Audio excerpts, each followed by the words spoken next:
open source projects drowning in AI slop. Because what you often get is you get people, well-meaning people, who think, I want to lift my profile on GitHub so that, presumably, I get hired, because a lot of the time employers do look at GitHub profiles to see who they're potentially hiring. And a good way to do that is to contribute to some high-profile open-source project. Now, I can't code for shit, but it's okay, because I'll just have an AI model write the code, and then I'll submit the PRs. And what ends up happening here is that these people submit PRs that they don't fully understand, potentially don't understand at all, and when they're asked questions about the maintainers, about the code that they have submitted that is obviously incorrect, then they just cannot answer them.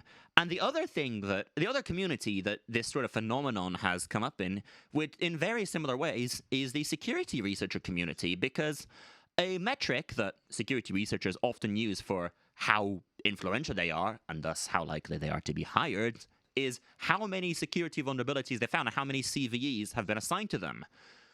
Good thing is, we have a tool that we could just feed masses of code for and just say, scan for security vulnerabilities. The only problem is... Yeah, well, not even that. The problem is that these tools do have a bit of a propensity for making shit up.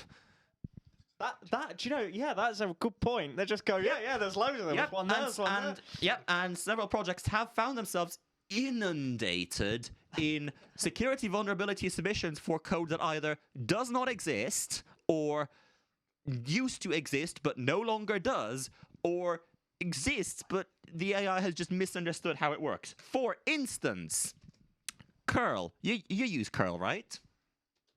That's not me. I have on occasion used curl, yes. Yep, curl is a tool it's a command line tool you run till I get web pages, but it can do a whole lot more than that.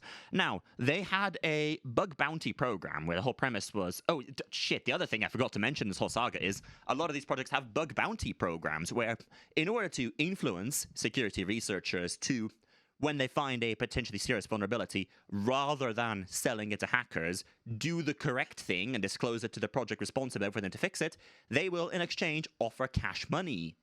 Now, can you see how that could lead to a misalignment of interest? Yes. So what I'm going to do is use this free AI tool to scrape a load of shit, and I want that good money for not doing anything. Oh, there's a serious security vulnerability. This is great. Let's submit it. I want the money. Send them, let me... there's loads of them. And then, that's how they get completely inundated with shitloads of stuff that doesn't exist. Now, the curl project used to have a policy that...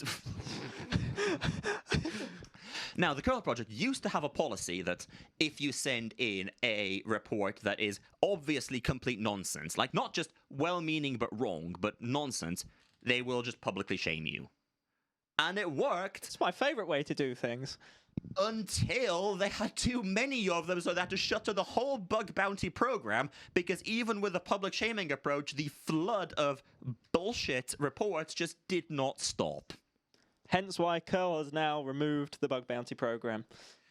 That's not good. You can still report issues to them, and the maintainers will, I think, will consider rewarding you, but they are not. There's no formal program because it just hasn't scaled to the era of AI slop. You know what else hasn't scaled to the era of AI slop? Just pull requests. Because sorry. Wrong button. Because apparently because the developers of the Godot game engine Godot. have Godot? G'day. Godot. Godot. It's pronounced Godot. Godot. Godot. Godot engine have found that they have had increasingly many pull requests coming in that are entirely generated by LLMs that, I quote a maintainer, often make no sense. Descriptions are extremely verbose. Users don't understand their own changes.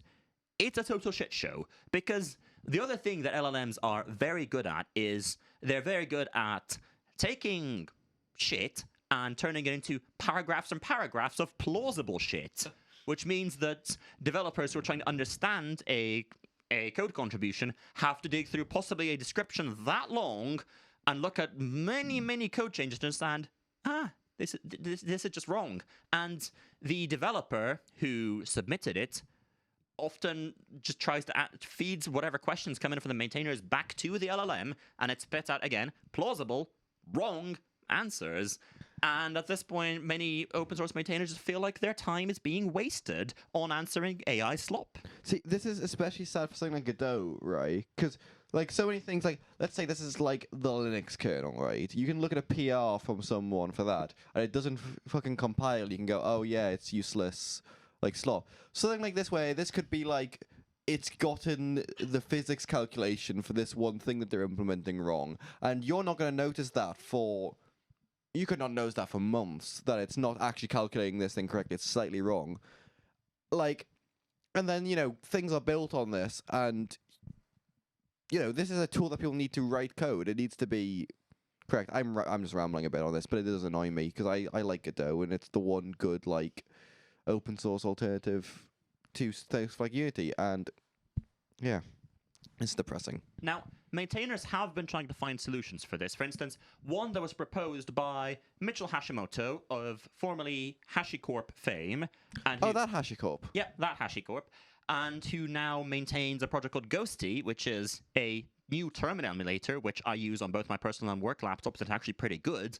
And what is proposed is a process called vouching, where before somebody can file a pull request, they must have been vouched for by one of the maintainers, in that you would start a discussion saying, this is the sort of change I'd like to implement, basically demonstrate that you at least know what you're talking about, and then you are added to the vouched list, and if you're not on that list, you cannot submit pull requests.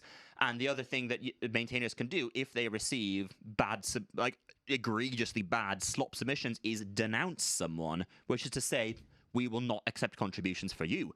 And the other interesting bit of this model is that the vouched and denounced lists are public, and the intention is that other projects can subscribe to the vouched and denounced list of projects that whose maintainers they trust to keep them accurate, and essentially sort of almost spread like a web of trust and distrust through the community. It sounds a bit like crowdsourcing trust, essentially. Yeah, pretty much. Yeah. To put it, like, you know, haphazardly. I think my problem for this is, and maybe I like zoned out while you were describing this, but like I worry about how you get on this list. Like, if you want to start writing, Well, this is what worried me, because it does sound a bit exclusive. the idea as described here is that if you want to submit some code to a project where you are not yet vouched, you open issue and you describe, this is the contribution I would like to make, and like, here is how I would go about it. Basically, demonstrate to the maintainers that you at least know what you're talking about, and you're probably not an LLM. And maintainers are encouraged to basically vouch for people, to vouch liberally, basically. Like, if somebody seems to have clue, add them to the vouch list and see what code they produce. If it's shit, then they can always be denounced later.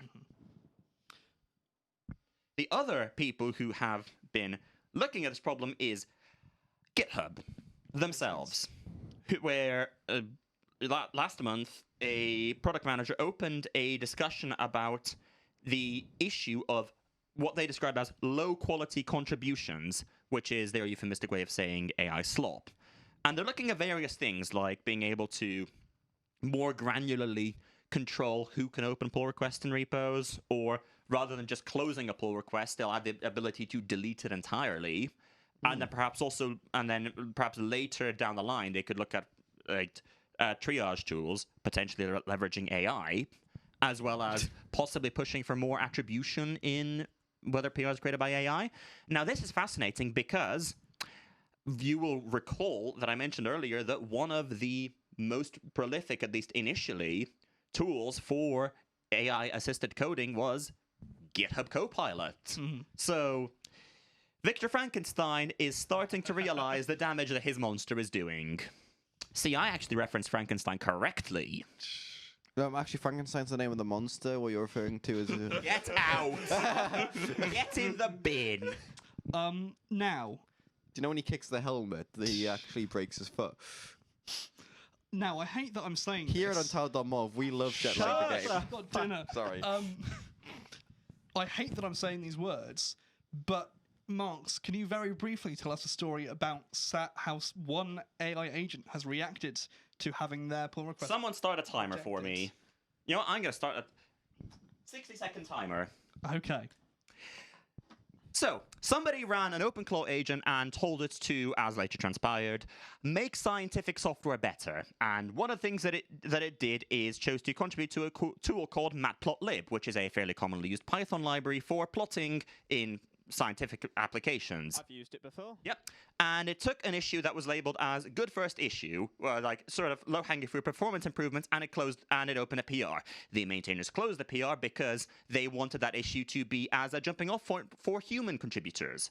Now, what happened there is the AI wrote a fucking hit piece on the maintainer of matplotlib that closed it, and then doubled down in later blogs, and eventually the operator transpired. Now, the interesting part of this is just how quickly this can happen, and that apparently the operator of it just let it do its thing for several hours, days, weeks.